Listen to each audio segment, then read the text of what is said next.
there, cat people. Dan the Catman here, along with Michelle the Meow Maven. Hi, Michelle. Hi. Michelle is the author of the book The Farty Feline, and which is a true story based on a true story. Guilty as charged. And we're here with Stephen Quant of catbehaviorhelp.com. Stephen Dan. is our producer and resident cat behavior expert. And joining us is a very special guest. We have Katy Hansen, Director of Marketing, did I get the title right? Of New York City ACC, which stands for? It's Animal Care Centers of New York City. Awesome. Before we get to talk to you, Katy, we have a little business to take care of. Michelle, take it away. My pleasure, Dan. Shelter Cats Podcast has joined the Chewy Shelter and Rescue Affiliate Program. Chewy's mission is to be the most trusted and convenient online destination for pet parents and partners everywhere. Chewy is passionate about supporting animals and making a positive impact in communities across the country. Local shelters and rescues oftentimes serve as a first home or provide continued support to pets.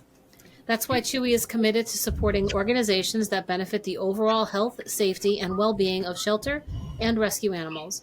Please click the link in the podcast description. You'll not only be helping your local shelter, you'll also help support the podcast. So thank you, Chewy. Thank you, Chewy. We love Chewy. Chewy's the best. We do. Katy, thank you so much for joining our podcast. Thank you for having me. I also love Chewy. I mean, just as an FYI, Chewy is like, they are a Harvard Business Review case study in customer service. Rightfully so, I think. They're amazing. It's true. I Right. once had Chewy misdeliver an entire massive amount of food to New York when I was on vacation in Maine, and I called them up and they said, "Oh, just donate it to your local shelter. We'll reship to you in Maine." And I did, of course, and you can guess where I brought it. Thank you for that, Stephen. Of course. And to date, Chewy is the only time I've ever received flowers in my life. No one's ever sent me flowers except Chewy. And that was when Sophie, this picture, when she passed last November, I suddenly had flowers at my door, which I've never experienced. So thank you, Chewy, for, sending me flowers. So, fun fact, Katy, I have my 15-year-old cat, Taylor, is an ACC alumni. I got him 2 years ago. He's asleep literally right off my right shoulder, and he is an amazing cat. Well, we've got the greatest animals. I mean, we're the city's open admission shelter, which means we take in every single animal that comes in through our door. We're the only shelter in New York City that does that. So that is why we have the greatest. He's amazing. A volunteer, I think, named Evelyn worked with him and posted videos on her own YouTube. And, he was struggling at first because he had kind of a bad, he'd seen some stuff in his life. And within a couple of days, it was like he's always been here. So shout out to ACC right off the bat for Taylor. I love him. He probably will show up at some point because he likes the attention. So can you, right off the bat, you just said ACC, can you talk about their mission, just for people not in New York who aren't as familiar with ACC? Yeah, sure. So we're basically the public shelter system in New York City. I mean, every city has a municipal shelter, and ACC is that shelter for New York. And our mission is to end animal homelessness in New York City. So just a light mission. And we take in, between 20 and 25,000 animals a year. And it's not just dogs and cats, although it's majority are dogs and cats, but we take in rabbits and guinea pigs and the occasional cow. We took in a wallaby once. We've taken alligators, snakes, lizards, potbelly pigs. I would like to know about this cow. Me too. People don't realize that there are meat processing slaughterhouses in New York City and Right. outer boroughs. And oftentimes animals will escape off the truck, and then so they're running down the highway. So when that happens, they are I just love corralled the by visual. Driving down Southern NYPD. State and seeing a cow running down the side of the street. It is amazing. There was a story recently with a cow on the train tracks of Newark. But yeah, so we've had cows, we've had goats, and what happens is we work with several different sanctuaries, and we work with a big one in New Jersey called Skylands Sanctuary, and so the animals get sent there. Okay, that answered my next question. Where did the cow go? To a small apartment on the Upper West Side. I have a backyard. We could have worked it out. So, being a New York City's only municipal shelter, am I right?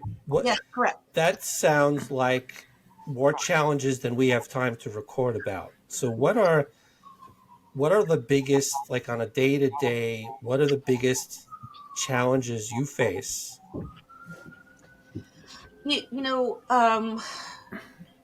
I think from a marketing standpoint, there's several challenges. One is that, not everyone knows who we are. They know who we are when they want to surrender a pet. I'll tell you that much. Right. But we have a lot of, I don't want to use the word competition, but in a way we do. There's a lot of individual rescue groups in New York City, and they work with us, so they pull a lot of our animals. But we also have national organizations here, and so sometimes they get confused. And so, and also, there's so many animals coming in right now. There's more animals coming in, and not a lot of people are adopting. So animals are coming in because people are worried about their finances, and people are worried about their finances, so they don't want to adopt. So we are overrun with animals right now. We're triple our capacity with dogs, and we have been for over a year. And so that is tough. And yet at the same time, it's a lot of groups that are transporting animals from the South into New York City, thinking, oh, this is so great. We'll just transport all these animals. And there's 8 million people in New York City. So it's like we're sort of competing for potential adopters. So that's hard. And, sometimes there's some old school thoughts about what a shelter is. People might be afraid to go to the shelter, but as, Stephen can attest, we have so many new buildings, and we have a new pet adoption center in New York City, right on East Harlem, and it's beautiful. It's won several architectural awards, as a matter of fact. I say it as if I designed it, but it's won several awards. It's very light and airy, which is great for the animals. We have a brand new 3-story shelter in Queens on Flushing Avenue, which is state-of-the-art, beautiful. The first time Queens has ever had a full-service animal shelter in its history. So I didn't know that. Wow. Really exciting. Yeah. There's a mandate from the city that every borough needs to have a full-service shelter, but so far it's only been Brooklyn, Manhattan, and Staten Island. The Brooklyn shelter is closed because it's being renovated. So we have Manhattan, Staten Island, and Queens, and the Bronx shelter is being renovated, is totally new. And that's set to open sometime next year. So that's super exciting too. Wow. But in the meantime, we have, 3 shelters servicing 5 boroughs and the animal needs of 8 million people. And to Katie's point though about the new shelter, the new adoption center in Manhattan, not only is it beautiful and there's skylights and it's welcoming, but I'm proud to say that the human connection at ACC is really important. There are so many deeply caring people at ACC, and I watch our adoption counselors work with clients all the time, and it can be magical to watch. We've just recently had a 9-year-old blind cat who turns out to also be deaf, Oh. adopted by a woman with 6 blind. cats. Holy cow! You can't make that up. Wow. Wow. Yeah. It's always also really fun when a kid it's their first pet. You know, they've come in with their family and they're looking around and, you know, it's like it's their first kitten and, you know, it's that excitement that we all felt when we had our first pet. Absolutely. Yeah. So, I mean, there's definitely a lot of ups to experience. And, you know, sometimes some of these animals have been abandoned. So, you know, this is the first time they've had the care from professionals, you know, like Stephen. It's like the first time they're experiencing what it's like to learn how to relax and learn how to be loved. And so, yeah, it is. And we have an amazing staff, amazing staff. We have almost 400 staff. Wow. So we're big. We're a big Yeah. deal. Yeah, How did- you need that staff. I'm still I'm a little bit stuck on that. It's only recent that all 5 boroughs are mandated to have their own facility. Well, Which it's been a while that they've been okay, mandated. It just they haven't been built. Yeah. I'm just surprised that hasn't been. I just feel like animal shelter, animal welfare has. It's not like it's not like that's a new concept. You know, that's. So I'm just surprised that. Yeah, definitely. I think that there's also been a shift with elected officials, definitely taking more interest in animals. And actually, it was Mayor de Blasio that got all of the money approved for the capital projects that are going on right now. Oh, So, wow. yeah, so he and his team worked really hard on that. So here we are waiting for them to open. How did you come to work for ACC? Can we learn a little bit about your background? Oh, sure. So for the first 20 years of my career, I was on Wall Street. So I was doing marketing for banking and for financial firms. And that was really rewarding emotionally. I said sarcasm. Thing. It was great for the wallet, but not great for the soul. And so I had been in a rescue group in New York City that actually just did fundraising for other rescue groups. And so I was kind of familiar with the whole animal scene, and I've always been an advocate for adoption and for animals. And at the time, the person that was doing the marketing left ACC, and so that was like my campaign started with our CEO, Risa Weinstock, and I just basically wore her down until she met with me, and I, kept sending different ideas, and so finally she took a chance on a Wall Street lady and brought me in, but I had dinner with her one night and it was life-changing. And I thought, ACC is doing so much and the public just doesn't know about it. And we need Risa to have this conversation with 8 million other people. Right. And Yeah. so the work was already happening. It was easy from a marketing standpoint. Just no one knew about it. So it was like the best case scenario for me. I could come in and just let the world know, look at all the stuff that is happening and all the great things that are happening. So that's how I came to ACC. I've been there for about 11 years. Oh, wow. Because, to my uneducated podcast brain, I wouldn't think a municipal shelter would need a marketing director, but actually they probably need that more than anything else because of what you just said is just the awareness of how much. I didn't know ACC had facilities in other boroughs. I just assumed it was Manhattan. So I find that interesting that we're talking to the marketing director of ACC versus anybody else, because it's really important to get the message out. I would assume. It really is. And also to help people overcome any sense of fear of coming into the shelter. So, and especially because social media allows us to project this great image at no cost to us. So it was, social media has changed the game for animal shelters, I would say. So, immediately the focus was on building our presence on Facebook and Instagram and now on TikTok. We have about 500,000 followers on the different platforms, and that has really helped. Because people can see like, oh wow, what a great place, what great people. This week is Volunteer Appreciation Week nationally, and so people can see like, oh wow, look at all the great work. And the fact that Evelyn, Stephen and I know who Evelyn is. She's an amazing volunteer. She actually got a Lifetime Achievement Award from President Biden because she put in so many hours. Yeah.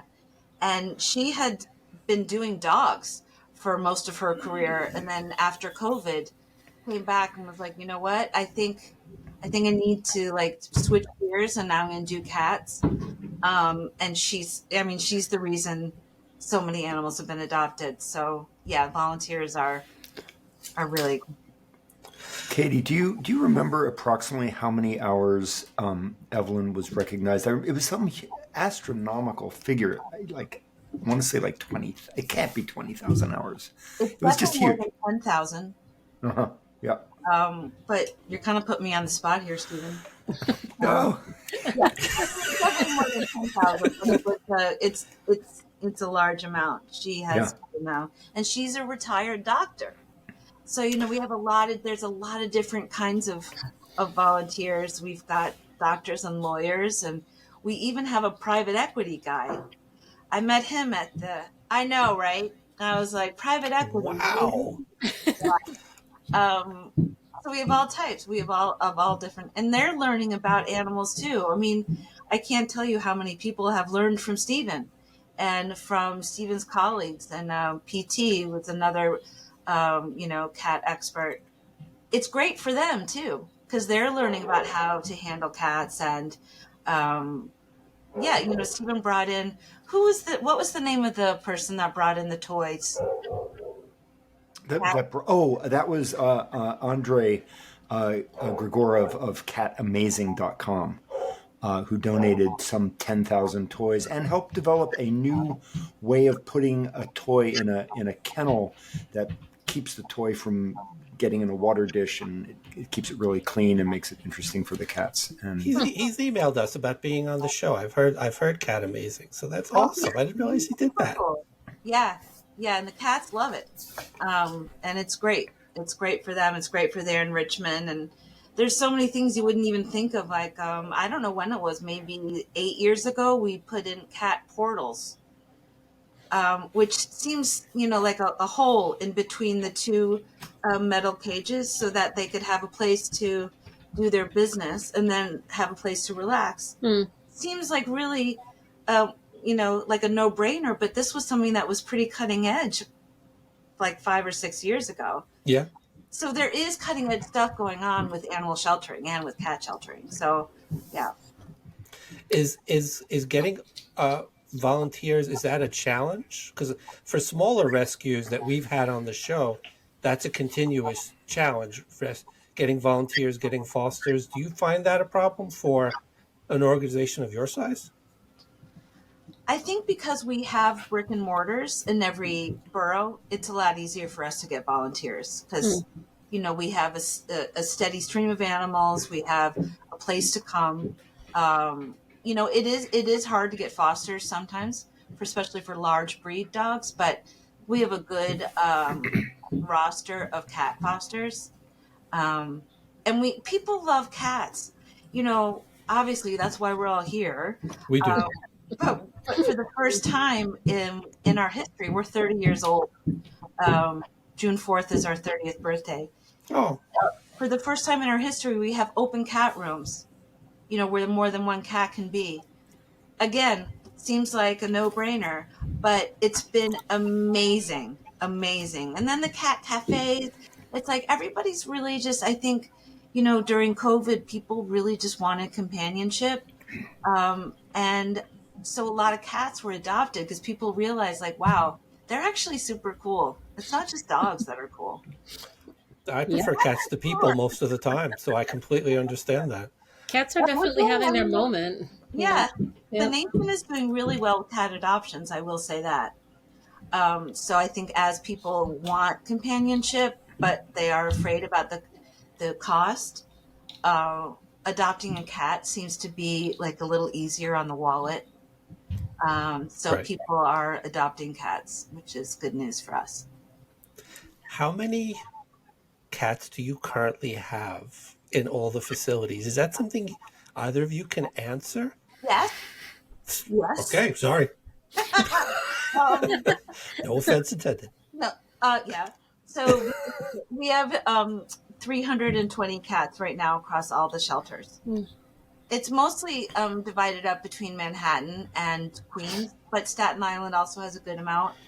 Um, they're a smaller shelter, but still has a good amount. I mean, we're preparing for the kitten season, so Right. that's always the busiest time for us. And does the Manhattan facility get the most traffic in terms of people visiting, people adopting? I'm asking a lot of logistics questions because I know people will be curious. Yeah. So for dogs, actually, Queens does significantly more adoptions. Interesting. And for cats, right now, it still is Manhattan. Yeah, I think it's just easier to get to, and people know about us. But yeah, Queens is doing really well with dogs. It's a bigger facility, so it's a lot easier to walk around and meet the dogs than it is in Manhattan, which is tiny. And I guess you could drive up to the Queens facility and drive home with your dog, hypothetically. So Yeah, you maybe want maybe that aspect of Queens factors into it, just off the top of my head. yeah, yeah. I mean, it's big and it's new, and people are excited about it. So I think maybe they, get excited to go. But we And also have mobile adoptions. We have a truck okay, that brings animals around to the different parts of the city, and those are always all of our cats always get adopted from those. Because we also bring kittens, and I mean, like, Oh, right? Kittens are just so fun. who doesn't want a kitten? So fun. I think they're like drunken sailors. 100%. Just like the way they fall around and Michelle has a. How old is Munchie Chi? She will be a year in June. So what is that? 10 months now, 10 right? months. Yeah. 10 months, yeah. And she's the tiniest little weirdest cat, and I love her to pieces. are we gonna see her? What? Are we gonna see her? I mean, the door is open. She'll probably stroll through at some point. I'm sure you'll see a tail walk past, maybe. Yeah. And for people who don't know, we do same day adoptions in a lot of cases. So people can come in, meet the cat or dog they want, and oftentimes go home the same day. Well, that's good to know. A lot of places don't do that. There's usually a pretty lengthy process, I mean, I assume you do like background checks and all that stuff as well. So, we do open. It's called open adoptions, and it's not like what it is in like a human adoption, but it's you'll always know who the cat's previous owner is. It's basically like conversation based. So we sit down. Our adoption counselors sit down with people, talk about the lifestyle and their experience and what they're looking for, and they make a match in that way. And so it's not like you have to write an essay or do a house check. We couldn't do a house check anyway, and we get 20,000 animals in. right. That makes sense. It's about respecting the adopters. Yeah, exactly. It gives everyone a chance to meet their pet. And also we have an app. So if you're ever bored, and you just want to look at pictures of cats all day, don't we all? We have an app. It's called ACC of NYC, and it shows the bios and the videos. You will hear the voice of Evelyn. Dan, I'm sure you will recognize that voice. We all do. We love it. So it's an easy way to find what you're looking for. I'm gonna shout out Evelyn again. I found her. She did 3 YouTube videos of my Taylor. He was known as Zimbabwe at that time. This was 2 years ago. his owner died, and he was kicked out of his building, and he was brought to ACC.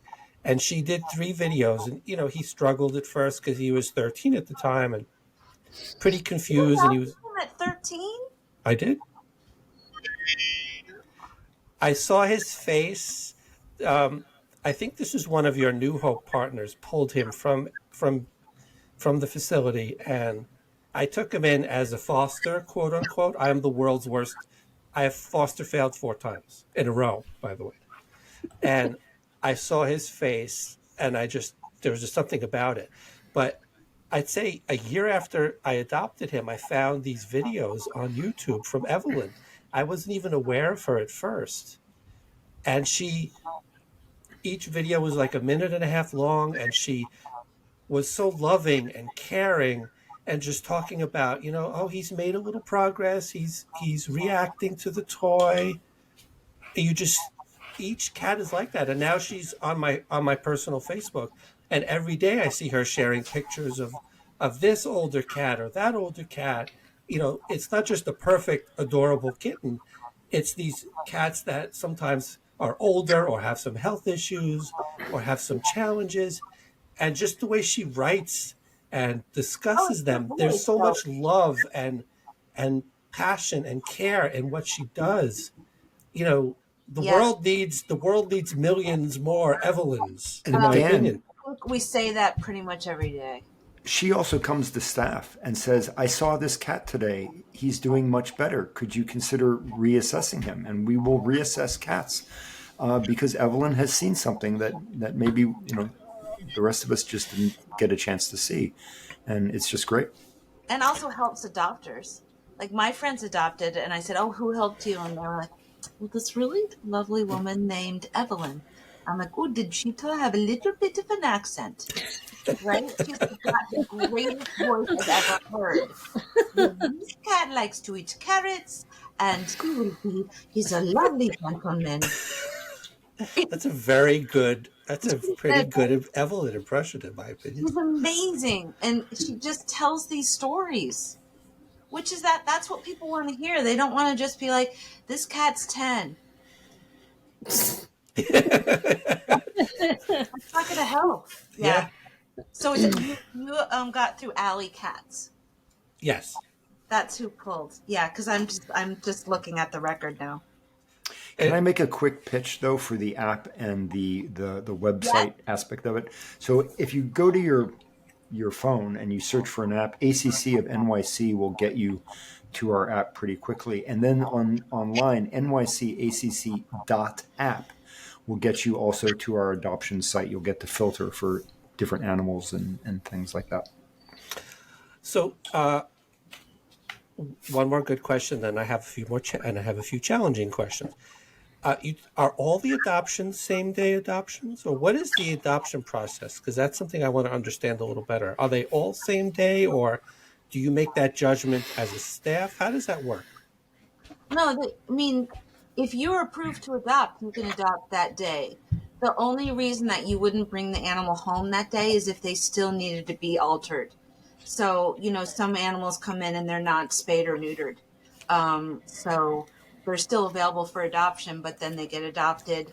Then we do the alteration surgery, and then they pick up the cat. So, yeah, it's same day. It's same day or nothing. Are all shelters, in other cities that have equivalent ACC shelters, are they all same day, or is that just an ACC thing? I'm not sure, but we, under our contract, and I think this is a New York State law, Stephen, you might know, but any animal that is adopted out needs to be altered before placement. Right, absolutely. Okay.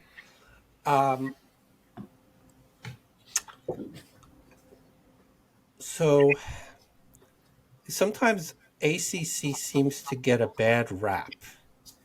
Yes. In certain circles, in certain rescue circles on Long Island, ACC's gotten a very bad, an occasionally bad rap. Is that something you could speak about and how you've dealt with it? Yeah, I would love this. The floor is yours. I mean, because as the marketing person, trust me, I see it all. I see the comments online. I see the websites that are set up that say, ACC is a, terrible place.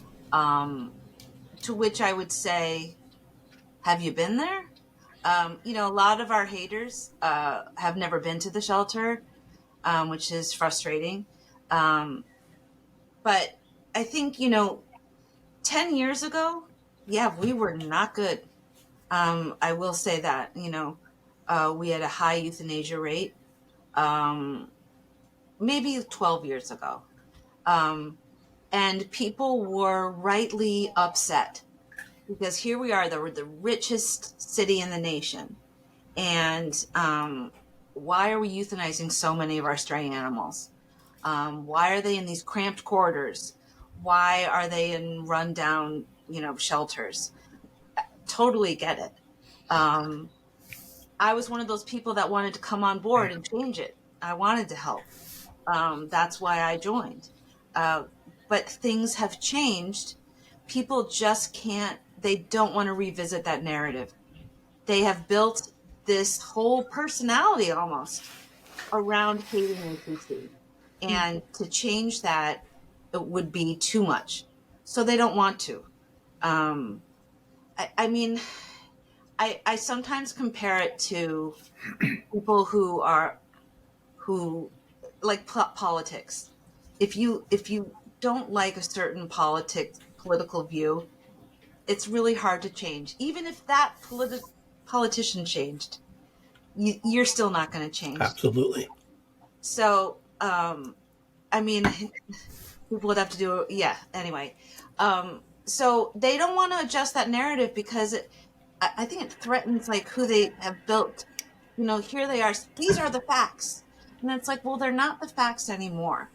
We went from a really high euthanasia rate to cats, especially. We place like 93% of our cats. So, and we have for quite some time. And that is considered like a no-kill. We don't use that language because it's divisive and meaningless unless you're using it to raise money off the backs of hardworking shelters. So but we've placed 93%. So how can we be terrible? We're not. If you've come to the shelter, you see all the work.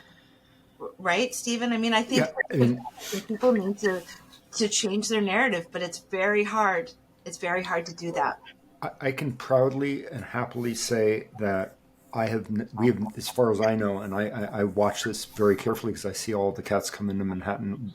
We've never euthanized a cat for behavior because we felt that cat shouldn't be around. We just don't do that. People will make euthanasia requests. Owners, cat parents will make euthanasia requests for behavior, and we will routinely deny them. We'll say, you can give us your cat. We will figure out a happy place for your cat, wherever that might be. It might be alternative placement, but we won't take your cat's life. That's a really good point, Stephen, because this is also another thing that it's hard for people to comprehend is that we offer low cost to free humane euthanasia for people that can't afford it. And most of the euthanasia in our statistics is owner intended euthanasia. So, and people that are against ACC refuse to acknowledge that separation. So, do we euthanize cats? Well, we do. But it's a service we provide for people that can't afford it. I mean, euthanasia for cats starts at $400. Yeah. And so, I'm really proud to work for an organization that will handle the heat of the public to serve people that can't afford to provide a humane end-of-life care. We've even had celebrities that are like, you're killers. And it's like, wait a second here. Didn't you just post that your dog died? Well, how did that happen? Did your vet kill that dog? No. Animals don't live forever. And they need a place to go. People need a place to go. Half of the city is living at or below the poverty line. What are they to do? And they come And to us. So, this is about end of life conditions, medical conditions for the most right. part. Their animals are profoundly sick and dying, and they want a compassionate. I mean, this is really important. They want compassion at the worst moment of their life with respect to their animal, and to not provide that compassion is not humane. And that's what we do, is we Yeah. provide compassionate care. We are also transparent. We have a special list of dogs and cats who are at risk potentially, and the outcomes are all transparent. Euthanasia for medical reasons, All as on an our web, example. all on It's our all website. there.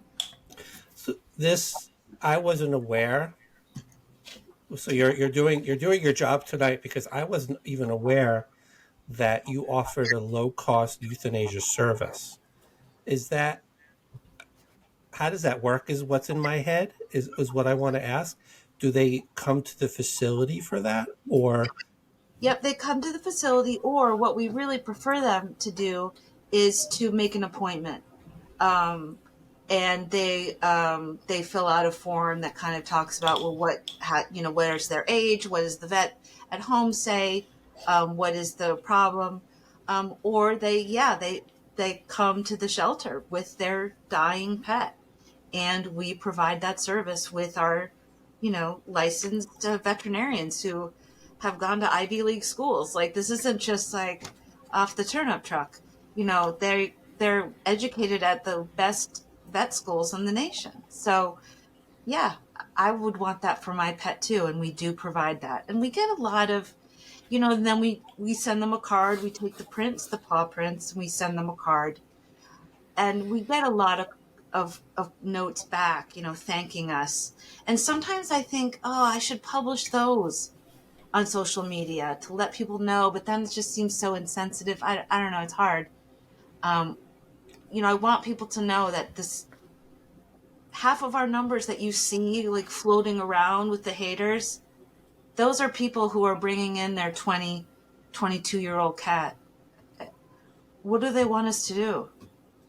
They're not right? highly adoptable. It would be unethical to keep. That makes sense. I'm really glad you asked that question, by the way. Um, it just, I'm learning so much tonight. I'm sure Michelle, Mm-hmm. as podcast hosts, how do you market? How do you get the word out?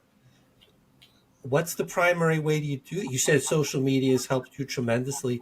It helps, the reels of Taylor's reels get several thousand views on YouTube Shorts, and he's just a 15-year-old cat that doesn't want me to bother him half the time. How do you get the awareness out of these programs? Because I could tell you, when she had cancer last fall, that was a consideration for me, is the cost of that and the Yeah. cost of her care.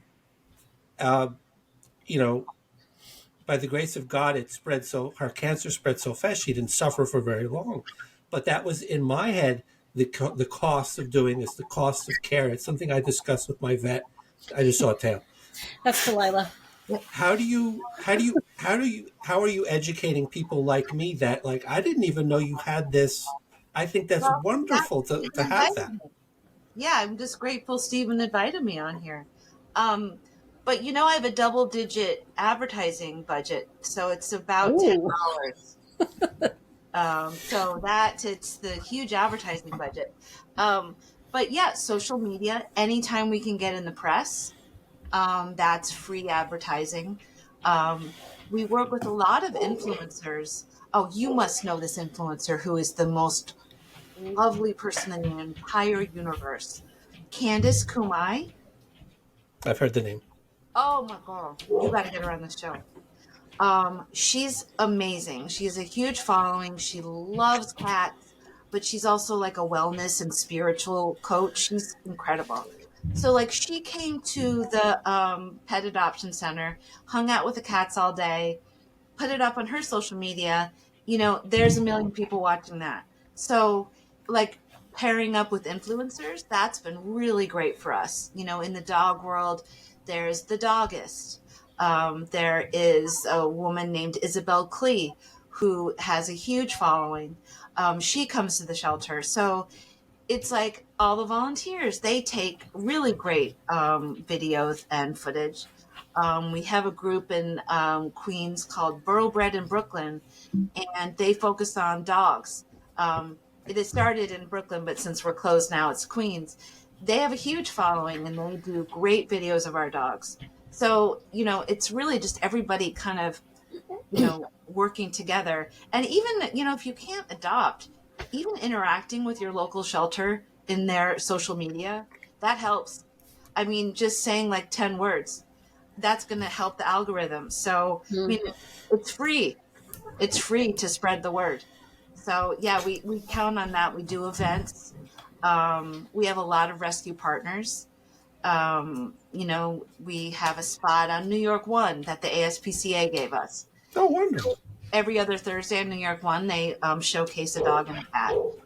Every Sunday on NBC at like 6 in the morning, we have one of our marketing guys, Alec, will talk about animals that are available for adoption. So, like, there's different outlets. But yeah, it's hard because some people will say, well, you don't do any advertising.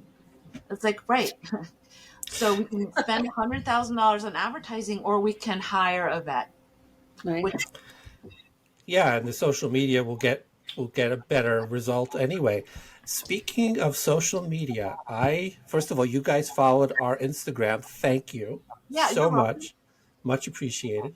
And we caught a reel that featured Stephen of a triple adoption. I've never seen a triple adoption in my life. I wanted to feature that triple adoption. Stephen, can you take it away and tell us about that? Yeah, I certainly will. And I will just briefly mention that it was very recently we, in fact, adopted out 2 cats that magically became 3 to a lovely woman. And I am very excited to tell you, Katy, and everybody here, that as a special guest, we are about to see the adopter of those 3 great cats, Camden, Leroy, and Henry. So, Dan, is Melissa there? Oh, hey, Melissa. Hi, Melissa. Hi. Hey, welcome. This is Michelle, the co-host, and Katy Hansen, our Director of Communications and Marketing at ACC. How are you? Nice to meet everybody. Well, I Thanks for having me. recognize you from the reel. So, Melissa, do you want to tell us, there is a reel, and Dan's going to link to it in the show notes. There'll be a link to the Instagram reel, which kind of explains what happened. But do you want to tell us just briefly a little bit about what happened? Yes, well, it was a rainy Saturday, and I was like, I should go shopping, just browsing, and not, I was like, window shopping for cats. And so I screenshot, a few cats that I wanted to see, and I got there, and I was, of course, in line, and I wanted to make sure the cats were still there instead of just waiting out in the rain. And the woman says, do you know that all of the cats that you screenshot all came from the same family? I said, what? She's like, actually, they're in the window right there. I was like, you've got to be kidding me, because Papa Henry, he's like a blonde rag doll. The other cats are like brown and white. You never would have connected the dots that these, they were of the same family. So anyways, I finally got in. There was another family looking for Leroy, and Stephen, you were actually there, and you said Camden was underneath the towel, but he was, hissing, whatever, and I just carefully peeked underneath of the towel and started rubbing his chin, and next thing you know, he was like rolling in my lap, and like you watched the whole thing kind of unfold in a few minutes, right? He blossomed. He wasn't hissing. He was shy, and he blossomed under your gentle touch so quickly. It was just amazing. Yeah, it was, and we thought he was Leroy, but that was Camden. So I was like, oh, well, I guess Camden, you're coming home, and let's go and try to meet your brother and your dad. And so went over to them, and they were, very shy and like to themselves. And I'm thinking to myself, okay, it's raining. It's almost 6 o'clock. It's closing. Let's get Camden home. I'll come back tomorrow. So then I came back the next day. And at 11 o'clock, there was already a woman there taking Henry. So I said, okay, not supposed to be, but I'm going to let it go. My heart's broken, but okay, this is supposed to be, let's get Leroy and get out of there as soon as possible. But I slipped her a Post-it note with my phone number just in case, like she was gonna, I don't know. I was like, maybe in a couple years she'll call. Like, I don't know. I'm just gonna who knows? I was on the bus home with Leroy, probably like 45 minutes later, and the woman tells me that she's returning the cat, and I said, oh my God, this is insane. I'm like, I'm halfway downtown. What do we do? And why did she return the cat? she had a new kitten, and I think they got Henry home, and they thought that he was too big. I don't think she she was really lovely. I don't think she got approval from the rest of the family members, what have you. But it broke my heart because Leroy was left, and he had to watch his dad go. So it was this whole thing. So that was Sunday night. And Monday, I was like, okay, I'll be there right when I was emailing, you guys. I didn't know who to reach because, it was Sunday. But I told the woman, I said, please tell them to hold Henry. So when I got there, they're like, we're holding Henry. And I started crying. I was just so happy. I was like, come on, Henry. I was like, let's get home. I was like, you've been locked in this, too many days watching your family go. But yeah, so it was never intention. I was just going window shopping. My fiance had no idea. I had no intentions of getting a cat. But he knows I love animals. So anyways, how are they doing? Excuse me? How are they doing? Oh, they're amazing. They're little snuggle buddies, I wish I could show you a video of them kissing and licking each other, and Papa Henry, they run up on the Papa Henry. You can really tell that it's their dad, the way they interact with him. When he came home, they were so excited. When he went underneath the bed, they're both like, we're going underneath the bed with you. But now they all come out, eat together, and it's really, really, really sweet. It's a huge blessing. So it's the dad and the two kittens from the dad. So it's a father and two sons.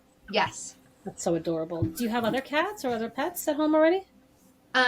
Yes, I do. I adopted one from the ACC in January, but he fell in love with my mother. So we're kind of, yes. So I lost, unfortunately, about 1.5 years ago. I've adopted other animals from the ACC, actually, at 110th Street that I had for about 16 years, and I lost them.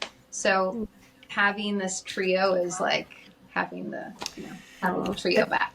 That's great. And these kinds of stories are the things that people like Katy and myself and everybody at ACC work to foster and create this environment where people feel safe and respected and are able to make adoptions like this work.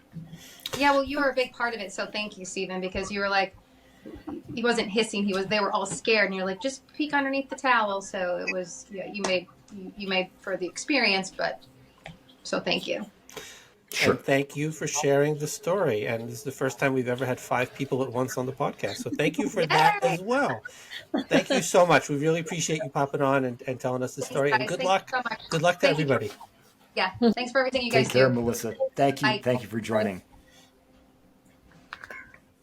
And next, Katy, we have your English teacher from 12th grade. Welcome, Mr. Teacher. Now, would that be awesome? Can we do that, please? That would be amazing.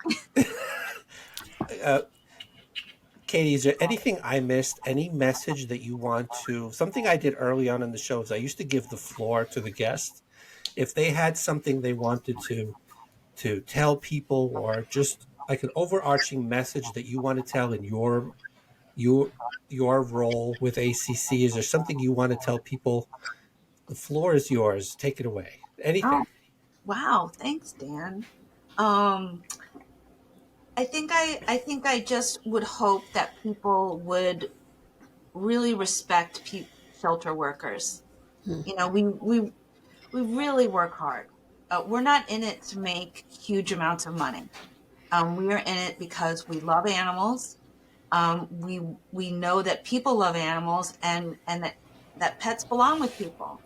And that's what our goal is to have every pet can get a home, and every home that wants one can have a pet.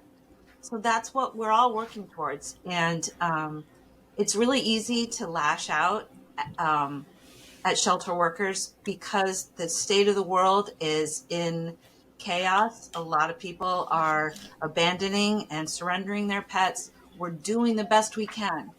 People want to be angry at someone, and we would just ask that you just not be angry at us. We're trying. We're working really hard, and we're really good people. We do a good job, and we try our hardest, and we love the pets as much as everyone, and we want them to find homes. So join on the bandwagon. Support your local shelter. Support your municipal shelter because they're the ones that can't turn any away. So I guess that's sort of what I would. I think that's a very important message. We're all New Yorkers. That's right. We dropped breed labels like in 2017, and we now call all of our pets boroughbreds. I love that. They all have individual stories, individual backgrounds. They're boroughbreds. I don't know if they all speak in that accent, but I just assume they do. Well, I have a very soft spot for ACC, not because I've gotten to know Stephen and he's joined the show, and he's, when Sophie, I keep pointing, but when Sophie was sick, Stephen was a very, very big help to me emotionally. And I could tell you from having adopted Taylor when he was 13, he is an extraordinary cat. Considering, I can curse, it's my show, considering he's seen some shit in his day and how he came to ACC, he acts like he's 15, he acts like a kitten. My younger cats look at him like, dude, I can't run that fast. And he keeps me company when I work, because I work from home for healthcare. He sits on the corner of my desk. He follows me around. He's become almost the spokes cat of the podcast in terms of just the love in his eyes and the light in his eyes. And he's 15. And he's just an amazing cat. And he came from ACC, and I saw the picture, and I just connected with him instantly from a Facebook picture. So I have a soft spot for you guys just because of him and the experience of taking him home and just giving him like a second chance, retirement home. Any preconceived notions I may have had personally about ACC instantly went away when this cat came into my home. Are you trying to end it on making us all cry? No. Are you hiring? No, I'm kidding. It's just he's all. I love all cats. I love all animals. I really do. They're all special in their own way. But he's just this extraordinarily. He's extraordinary is the word I use all the time. We did an episode, Stephen and I, where we answered one question related to Taylor. I think I said extraordinary 75 times. He gets this look of love in his eyes, and he looks at you, and what I'm doing to him is the most fascinating thing he's ever seen, and he's just happy, and all the other cats love him. It's like he's always been here, and it's just, my only regret is I didn't know him from when he was a kitten. But I just want him to live forever. So that took any opinion I may have had about ACC instantly changed when I saw what you guys did with him, and even just getting his information and all the effort you put into working with him. And it wasn't easy. And then seeing what Evelyn again, I've invited her on the show. She has yet to agree.